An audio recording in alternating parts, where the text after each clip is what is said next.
በስመ አብ ወወልድ ወመንፈስ ቅዱስ አሐዱ አምላክ አሜን። ስንክሳር ጥር 6። በዚች ቀን የክብር ባለቤት ጌታችን መድኃኒታችን ኢየሱስ ክርስቶስ ወደ ቤተ ግዝረት በመግባት የኦሪትን ሕግ ፈጸመ። ልሳነ ዕፍረት ሐዋርያዊ ጳውሎስ ጌታ ክርስቶስ በሥጋ ግዝረትን ተቀበለ፣ ለአባቶች የተሰጠውን ቃል ኪዳን ይፈጽም ዘንድ ብሎ እንደተናገረ።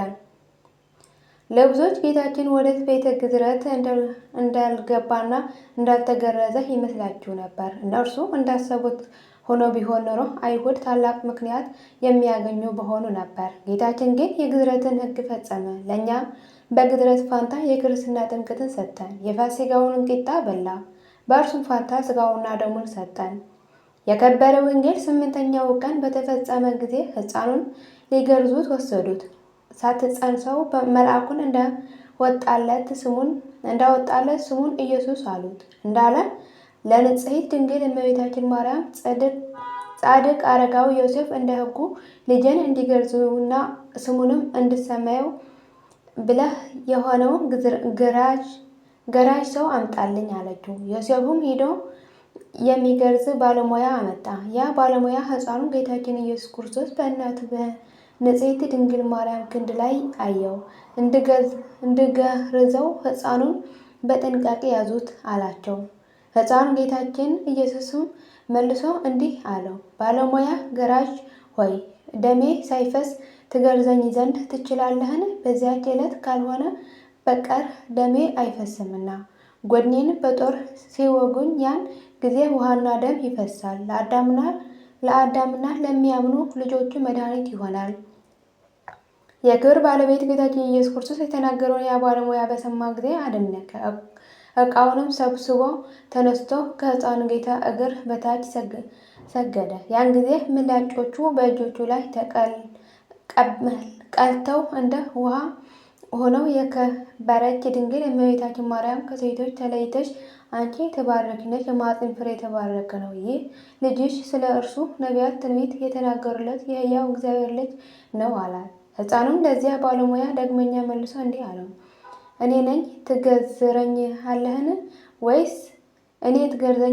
ወይስ ተውክ? ወይም የአባቶቼ አባቶች እንዳደረጉ እኔ ላደርግህ? ያም ባለሙያ የአባቶቹ አባቶች እነማን ናቸው አለው። ሕፃኑ ጌታችንም አብርሃም፣ ይስሐቅ፣ ያዕቆብ የሕዝቡ ሁሉ አባቶች የሆኑ ናቸው። ለእነርሱ ይህ ግዝረት አስቀድሞ ከአባቴ ዘንድ የተሰጣቸው ባለሙያው እኔ ከአንተ ጋር እናገር ዘንድ አልችልም፣ በአንተ ሕልውና መንፈስ ቅዱስ አለና አለው።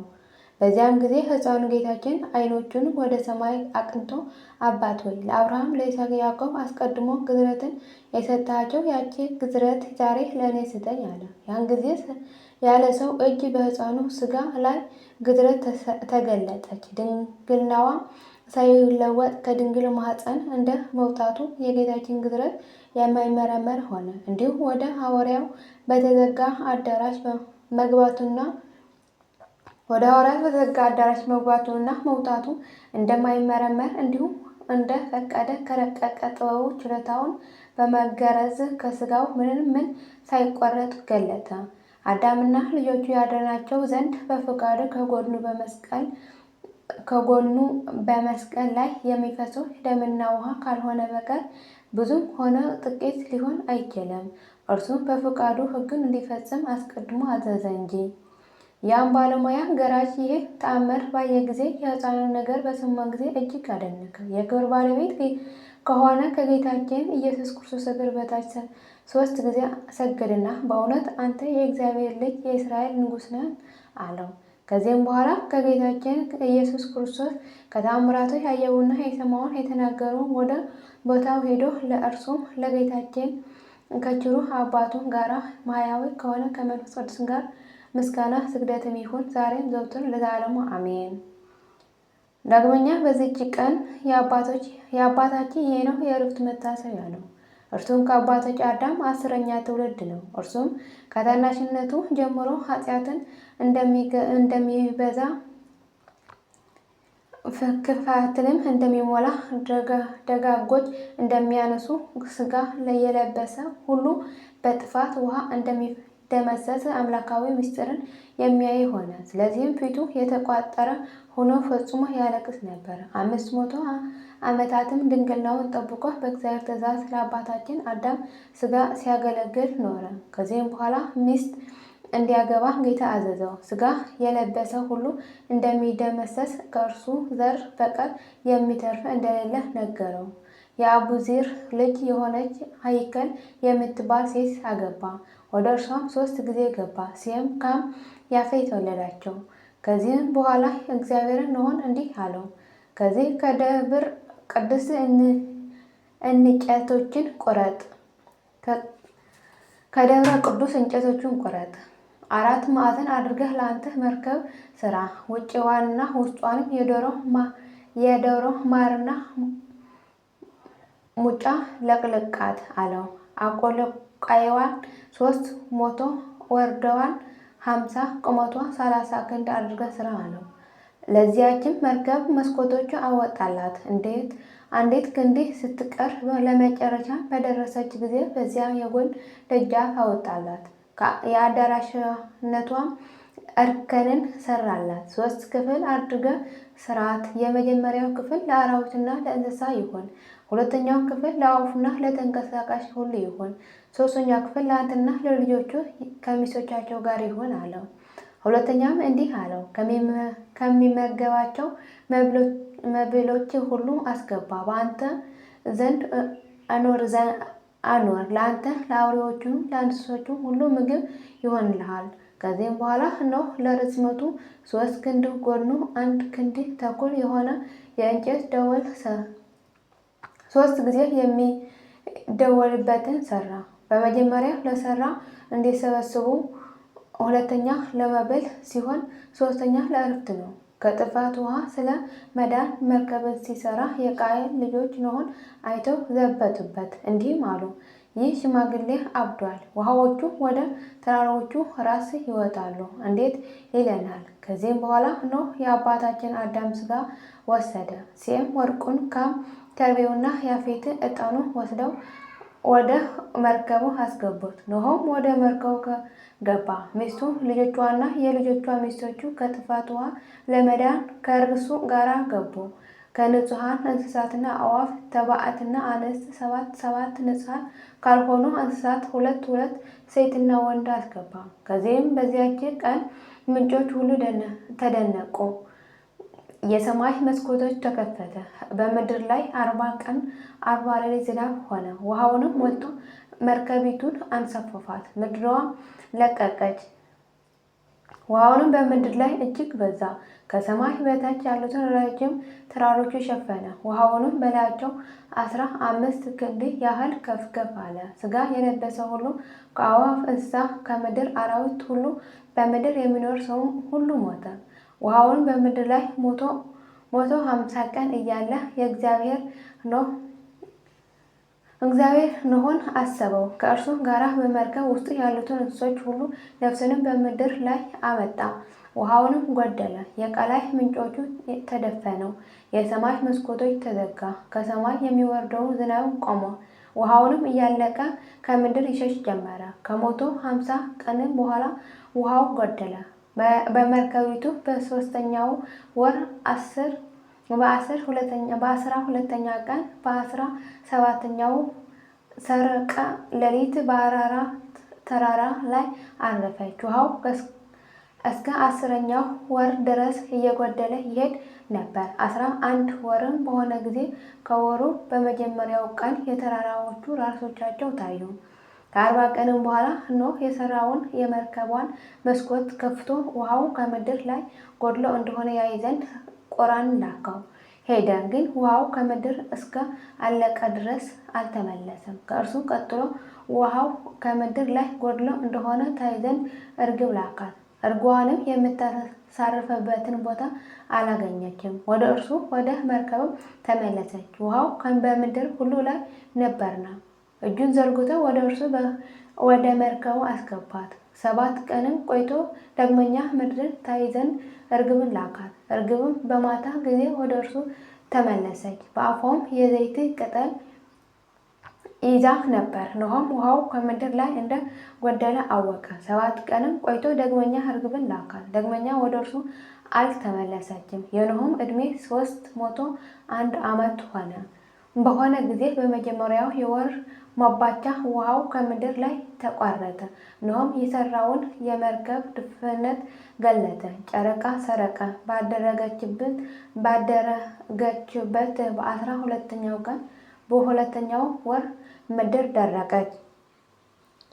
እግዚአብሔርም ኖኅን አንተ ሚስትህም ልጆችም የልጆችም ሚስቶች ከአንተ ጋር ያለም ሁሉ ከመርከብ ውጡ አለው። ኖኅም ወጣ፣ ሚስቱ፣ ልጆቿ፣ የልጆቿ ሚስቶቹ ከእርሱ ጋር እንስሳቱም ሁሉ ወጡ። ኖኅም ለእግዚአብሔር መሠዊያው ሠራ። ከእንስሳት ከአዕዋፍ ንጹሕ ከሆኑ ሁሉ በመሠዊያው ላይ መሥዋዕትን አቀረበ።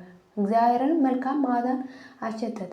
እግዚአብሔርም እንዲህ አለ፣ ስለ ሰው ክፋት ምድርን ሁለተኛ እንዳላጠፋት ተናገርኩ። በሰዎች ልቦና ክፋት ከሕፃንነታቸው ጀምሮ ሁልጊዜ ጸንቶ ኑረዋልና።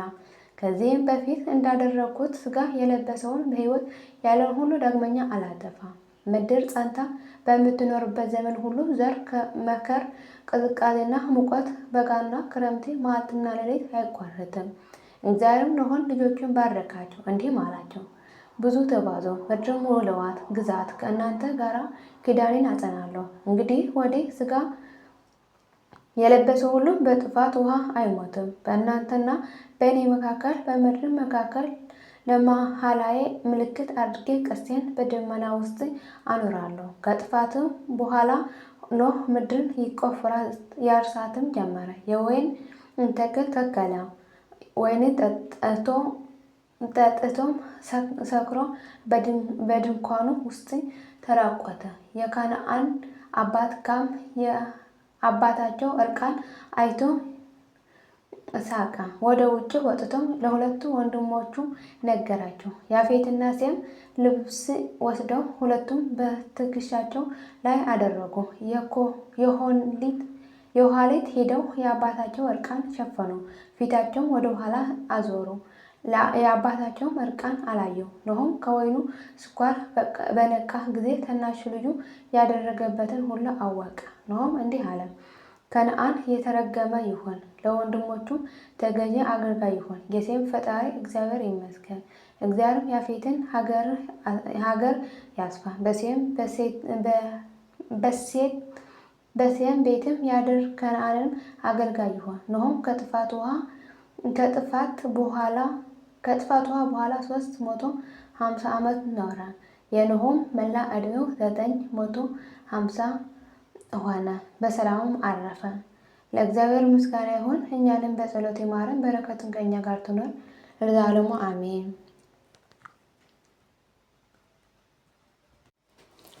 ዳግመኛም በዚህች ዕለት ነቢዩ ኤልያስ በሕይወት ሳለ በሥጋ በእሳተ ሰረገላ ወደ ሰማይ ያረገበት የመታሰቢያ ቀን ሆነ።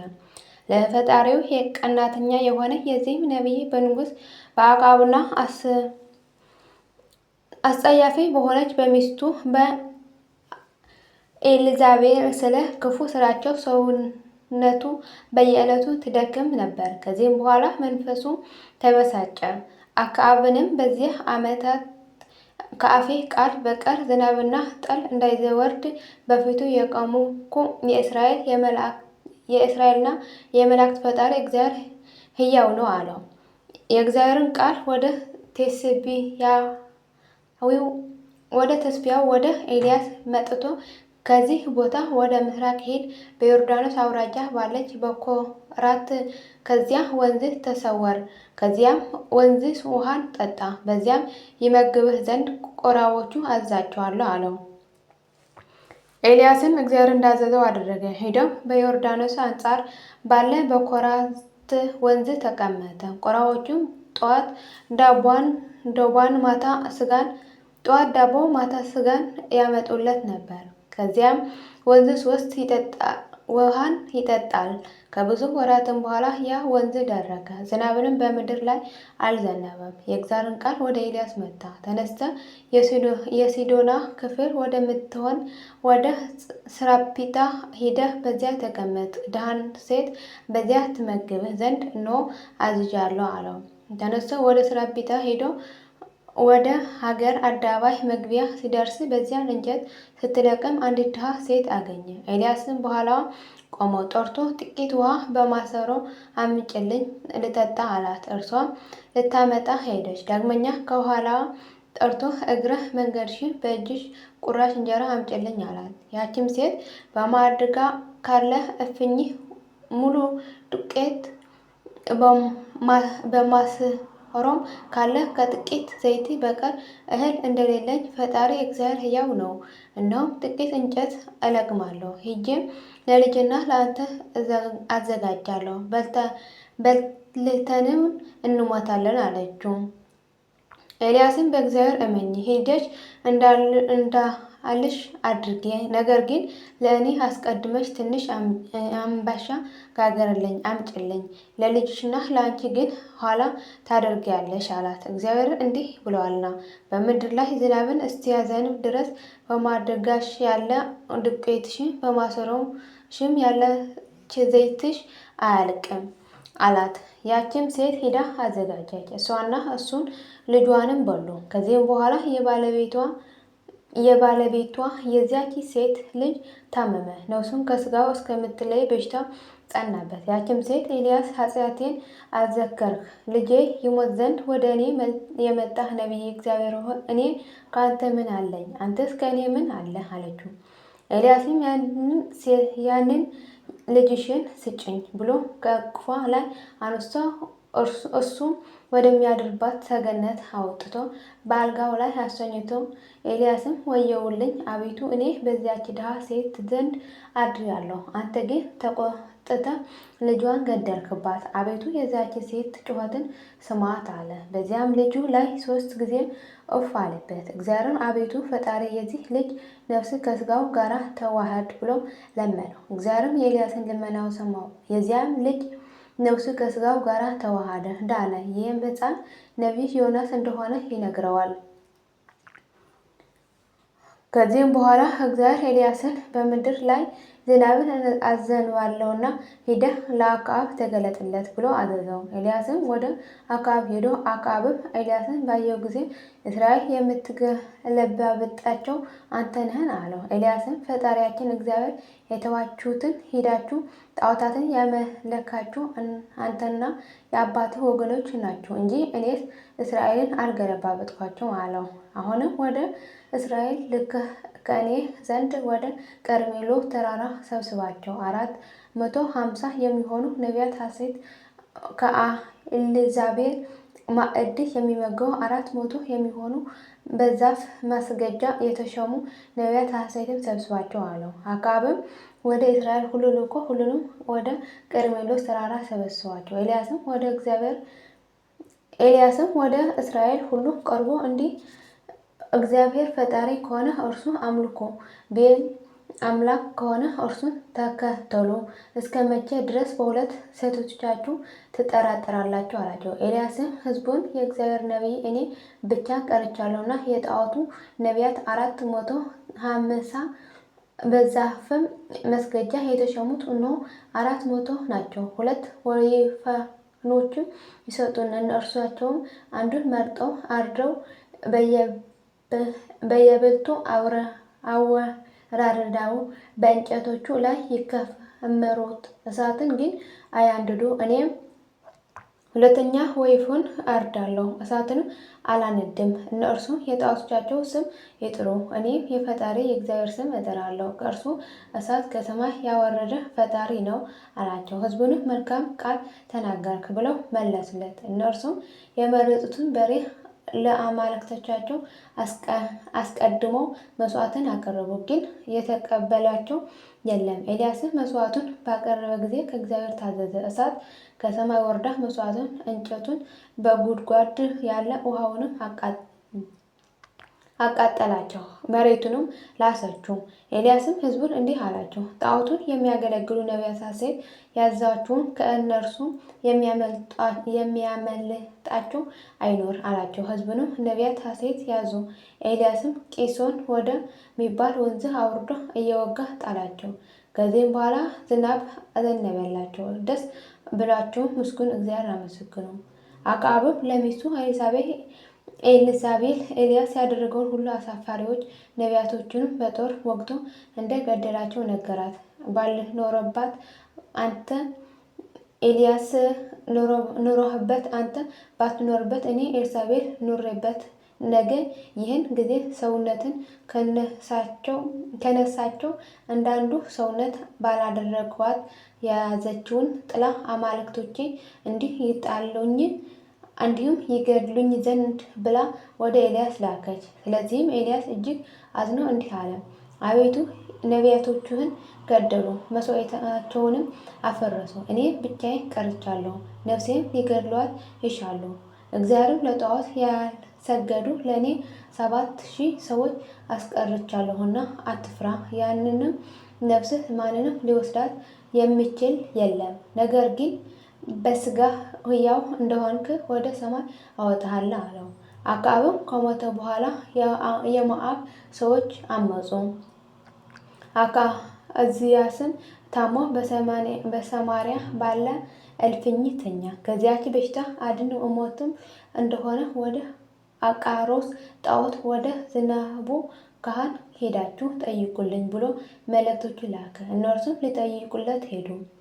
ነቢይ ኤልያስም መልእክተኞቹን በዚያ ደዌ እንደምትሞት እወቅ ብላችሁ ለንጉሳችሁ ንገሩት አላቸው። ንጉሥም ኤልያስን እንደሆነ አውቆ ይጠይቁ ዘንድ ከ50 ወታደሮች ጋር የ50 አለቃውን ላከ። ሄደውም በተራራው ራስ ተቀምጦ አገኙት። አለቃውንም ነቢይ እግዚአብሔር ሆይ ንጉሥ ይጠራሃል፣ ፈጥነህ ውረድና አለው። ኤልያስም የእግዚአብሔር ነቢይ ከሆንኩ እሳት ከሰማይ ወርዳ አንተንና ወገኖቹ ታቃጥላቸው አለው። እሳትም ወርዳ እርሱንና 50 ወታደሮች አቃጠላቸው። ንጉሥም ዳግመኛ ከአለቃዎቹ ጋር 50 ሰዎች ወደ እርሱ ላከ። አለቃቸውም የእግዚአብሔር ነቢይ ሆይ ንጉሥ ይጠራሃል፣ ፈጥነህ ውረድ አለው። ኤልያስም እኔ የእግዚአብሔር ነቢይ ከሆንኩ እሳት ከሰማይ ወርዳ ታቃጥልህ፣ ከአንተ ጋር ያሉትን 50ውን አለው።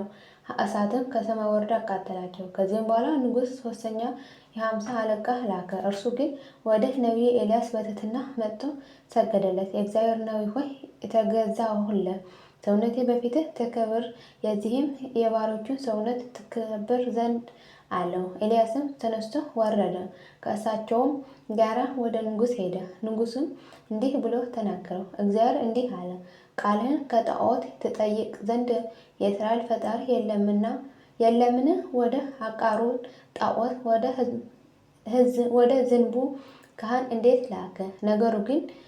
ነገሩ እንዲህ አይደለም፣ በዚያ ሞትን ትሞታለህ እንጂ ከተኛህበት መኝታን አትነሳም አለው። ወዲያውኑ ሞተ። ከዚህም በኋላ እግዚአብሔር ኤልያስን ወደ ሰማይ በሚያወጣበት ጊዜ ኤልያስና ኤልሳዕ ከገልገላ ተነስተው ሄደው ወደ ዮርዳኖስ ደረሱ። ኤልያስም መጠምጠሚያው አውርዶ ጠቅልሎ የዮርዳኖስ ውሃ መታበት። ውሃውን ተከፍሎ ወዲያውና ወዲህ ቆመ። ሁለቱም ሁሉ በደረቀ ተሻገሩ። ወጥተውም በምድረ በዳ ቆሙ። ኤልያስም ኤልሳዕን ከአንተ ተለይቼ ወደ ሰማይ ሳልወጣ አደርግልህ ዘንድ የምትሻውን ለምነኝ አለው። ኤልያስን በአንተ ያደረ ሀብተ መንፈስ ቅዱስ እጥፍ ሆኖ ይደርብኝ አለው። ኤልያስም ኤልሳዕን ድንቅ ነገር ለመንከኝ፣ ነገር ግን ከአንተ ተለይቼ ወደ ሰማይ ሳርግ ብታየኝ ይሁንልህ፣ ባታየኝ ግን አይሆንልህም አለ። በዚያም ጊዜ የእሳት ሰረገላ የእሳት ፈረስ መጣ፣ ወደ መካከላቸው ገብቶ አራራቃቸው። ኤልያስም እንዲህ በንውጽውጽታና በጥቅላ ንፋስ ወደ ሰማይ አረገ። ኤልሳዕን አይቶ የእስራኤል ኃይላቸውና ጽናታቸው አባ አባ ብሎ ጮኸ። ከዚህም በኋላ ዳግመኛ አላየውም። ልብሶቹም ለሁለት አድርጎ ከፈላቸው። ኤልያስም ለኤልሳዕ መጠምጠሚያው ጣለለት፣ በኤልሳዕ ራስ ላይ ወረደ። የኤልያስም ሀብተ መንፈስ ቅዱስ በኤልሳዕ ላይ እጥፍ ሆኖ አደረ። ኤልያስም የእስራኤልንም ተአምራት ኤልሳዕ እጥፍ አድርጎ ሰራ። ይህም ኤልያስ በኋላ ዘመን ከሄኖክ ጋራ ይመጣ ዘንድ አለው። ሐሳዊ መሲህም ይቃወሙታል፣ እርሱም ይገድላቸዋል። በድናቸውንም በአደባባይ ተጥሎ 3 መዓልት 3 ሌሊት ይቆያል። ከዚህም በኋላ ይነሳሉ፣ የሙታን ትንሣኤም ይሆናል። ይህም ኤልያስ እውነተኛ ነቢይ አስቀድሞ የነበረ በኋላ የሚገለጥ ነው። በብሉይ ዘመን ኑሮ በበረሃ ውስጥ ነበረ። ለእግዚአብሔር ምስጋና ይሁን። እኛንም በነቢይ ኤልያስ ጸሎት ይማረን፣ በረከቱን ከእኛ ጋር ትኑር ለዘላለሙ አሜን። ዳግመኛ በዚህች ቀን የከበረ አባት የእስክንድርያ ሀገር ሊቀ ጳጳሳት አባ ወርኪያኖስ አረፈ። እርሱም ለአባቶች ሊቃነ ጳጳሳት 8ኛ ነው። ይህም አባት የክብር ባለቤት ጌታችን ኢየሱስ ክርስቶስ ካረገ በኋላ በ100 ዓመት ከኢየሩሳሌም ጥፋት በኋላ በ30 ዓመት ሊቀ ጵጵስና ተሾመ። ሕዝቡንም እያስተማረና በቀናች ሃይማኖት እያጸና 9 ዓመት ኖረ። ብዙዎች አረማውያንና ካዲያን እግዚአብሔርን ወደ ማወቅ መለሳቸው። የክርስትና ጥምቀትም አጠመቃቸው። በወንጌል ትምህርትም ልቦናቸውን ብሩህ አደረገ። መልካም ጉዞንም በመጓዝ እግዚአብሔርን አገልግሎ በሰላም በፍቅር በአንድነት አረፈ። ዳግመኛ በዚች ዕለት የከበረ ታላቅ የሆነ የቂሳርያ ኤጲስቆጶስ ባስልዮስ አረፈ። የዚህም ቅዱስ የአባቱ ስም ኤስድሮስ ይባላል። እርሱም ከአንጾኪያ ሀገር ሰዎች ንጹሕና ቅዱስ የሆኑ ቄስ ነው። 5 ልጆችም ወልደዋል። እነርሱም ባስልዮስ፣ ጎርጎርዮስ፣ ጴጥሮስ፣ ኬልዮን፣ መክርዮን ናቸው። ሁሉም ከፍጻሜያቸው የደረሱ ቅዱሳን ናቸው። ከፍጹምነትን የደረሱ ቅዱሳን ናቸው። በዚህ በከበረ ባስልዮስ ላይ መንፈስ ቅዱስ መልቶበት በሁሉ ዘንድ የታወቀች ቅዳሴውን ደረሰ። እግዚአብሔርም በእጆቹ ብዙዎች ድንቆች ተአምራቶችን አደረገ። በገድሉ መጽሐፍ እንደተጻፈ ከእርሳቸው 7 እሊህ ናቸው። አንደኛው የስብስጥያ ኤጲስቆጶስ የወንድሙ የጴጥሮስ ዜና ነው። እርሱ አንዲት ሚስት እንደነበረችው ሕዝቡንም ስለዚህ ነገር እንዳሙት ወሬው ወደ ቅዱስ ባስልዮስ በደረሰ ጊዜ ከሚስቱ ጋር ያለውን ምስጢሩና ገድሉን እነርሱ ንጹሐን ደናግል እንደሆኑ ለሕዝቡ ገለጸላቸው። የእግዚአብሔር መልአክን በክንፎቹ ሲጋርዳቸው እንዳዩ አስረዳቸው። በዚያን ጊዜ በቅዱስ ጴጥሮስ ላይና በከበረች ሚስቱ ላይ የእግዚአብሔር መልአክ ክንፎቹን ሲጋርድ ሕዝቡ ሁሉ እጅግም አደነቁ። የክብር ባለቤት ጌታችን ኢየሱስ ክርስቶስም አመሰገኑ። በደላቸውን ይቅር ይላቸው ዘንድ ከእግሩ በታች ወድቀው ቅዱስ ጴጥሮስ ለመኑት። ሁለተኛም ተአምር ሃይማኖት ለዋጮች መናፍቃን በግፍ ስለ ወሰዷት ቤተ ክርስቲያን በርዋን መክፈት እንዳልተቻላቸው ቅዱስ ባስልዮስን በጸሎቱ ዘግተዋታልና ከዚህም በኋላ ሃይማኖታቸው ለቀና ምዕመናን ተከፍተላቸው ገቡ። 3ኛ የቅዱስ ኤፍሬም ዜና ነው። ከምድር እስከ ሰማይ የሚደርስ የብርሃን ምሰሶ ባየ ጊዜ ይህ የቂሳርያ ሊቀ ጳጳሳት ባስልዮስ ነው የሚል ቃል ሰማ። ቅዱስ ኤፍሬም ወደ ቂሳርያ በደረሰ ጊዜ የቅዱስ ባስልዮስ ደግነቱ ትሩፋቱ አየ። ከእርሱም ዲቁና ደግሞ ቅስና ተሾመ። በቅዱስ ኤፍሬም ላይ ቅዱስ ባስልዮስ ጸልዮ በዮናኒ ቋንቋ እንዲናገር አደረገው። 4ኛ ተአምር ስለ ስራው ሁሉ የሚቆጠር ጠንቋይ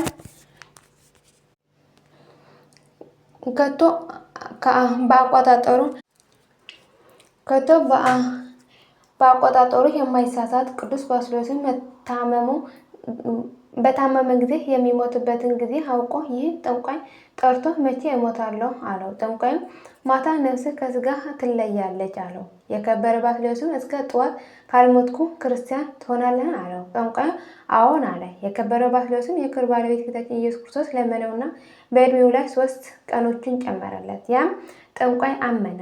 ከቤተሰቦቹ ሁሉ ጋራ ተጠምቆ ክርስቲያን ሆነ። 5ኛ ተአምር ክርስትናውን ክዶ ክህደቱንም ጽፎ ለሰይጣን ስለ ሰጠ ባሪያ ዜና ነው። ቅዱስ ባስልዮስም በዋሻ ውስጥ ይህ ባሪያ ዘጋበት። የክህደቱንም ደብዳቤ ሰይጣን እስከ መለሰለት ድረስ ስለ እርሱ ወደ እግዚአብሔር ለመነ። ያም ባሪያ አዳነው። 6ኛ ተአምር ድንግል ስለሆነ ቄስ ዜና እርሱም ሚስቱንም ከእነርሳቸው በቁስል ደዌ የታመሙ አለ። የከበረ ባስልዮስም እንደ አወቀባቸው በዚያችም ሌሊት ከታመመው ዘንድ እንደ ተኛ ስለ እርሱ እግዚአብሔርን እንደለመነውና ከደዌው እንዳዳነው ነው። 7ኛ ተአምር ስለ አንዲት የከበረች ሴት ዜና።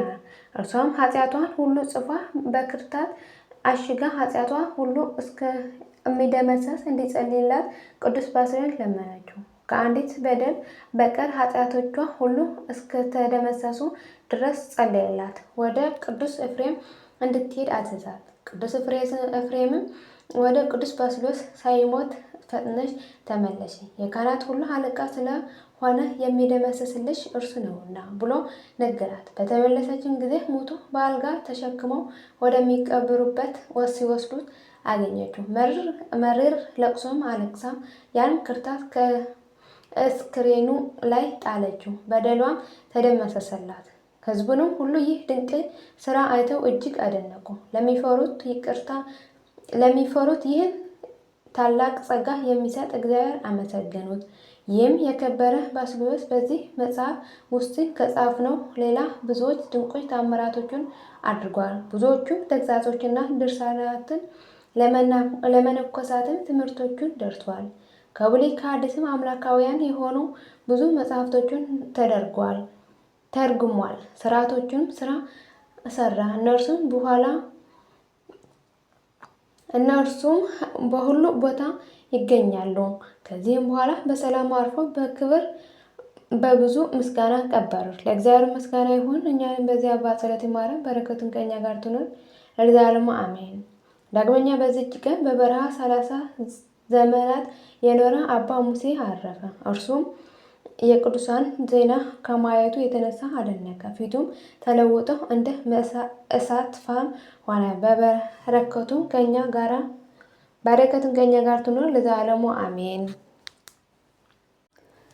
ጥር 6 ቀን የሚከበሩ ዓመታዊ ቅዱሳን በዓላት። በዓለ ግዝረቱ ለእግዚእነ ኢየሱስ ክርስቶስ፣ ቅዱስ ኤልያስ ነቢይ፣ ቅዱስ ኖህ ጻድቅ፣ ታላቁ ቅዱስ ባስልዮስ ዘቂሳርያ፣ አባ ሙሴ ገዳማዊ፣ አባ ወርቅያኖስ። ወርሃዊ የቅዱሳን በዓላት። ቅድስት ደብረ ቁስቋም አባታችን አዳምና እናታችን ሔዋን፣ ቅዱስ ዮሴፍ አረጋዊ፣ ቅድስት ሰሎሜ፣ አባ አርኬ ስሉስ፣ አባ ጽጌ ድንግል፣ ቅድስት አርሴማ ድንግል። የሁሉም ቅዱሳን በረከትና ረድኤት ምልጃና ጸሎታቸው ከሁላችን ጋር ይሁን ለዘላለሙ አሜን። አቡነ ዘበሰማያት ይትቀደስ ስምከ ትምጻእ መንግሥትከ ወይኩን ፈቃድከ በከመ በሰማይ ከማሁ በምድር ሲሳየነ ዘለለዕለትነ ሀበነ ዮም ኅድግ ለነ አበሳነ ጌጋየነ ከመ ንሕነድግ ለዘአበሰ ለነ ኢታብአነ እግዚኦ ውስተ መንሱት አላ አድኅነነ ወአልሃነ እምኩሉ እኩይ መዚአከ ይእቲ መንግሥት ኃይል ወስብሐት በሰላም ቅዱስ ገብርኤል መልአኩ እግዝእትየ ማርያም ሰላም ለኪ ድንግል በኅሊናኪ ወድንግል በሥጋኪ እም እግዚአብሔር ጸባኦት ሰላም ለኪ በረከት አንቲ እምአንስት ወቡሩክ ፍሬ ከርሥኪ ተፈሥሒ ፍሥሕት ኦ እምይእዜሰ ምስሌኪ ሳህል ወጸልዪ መሐረነ ኀብ ፍቅር ወልድኪ ኢየሱስ ክርስቶስ ከመ ይስረይ ለነ ኃጣውኢነ ለዓለመ ዓለም ለዘላለሙ አሜን።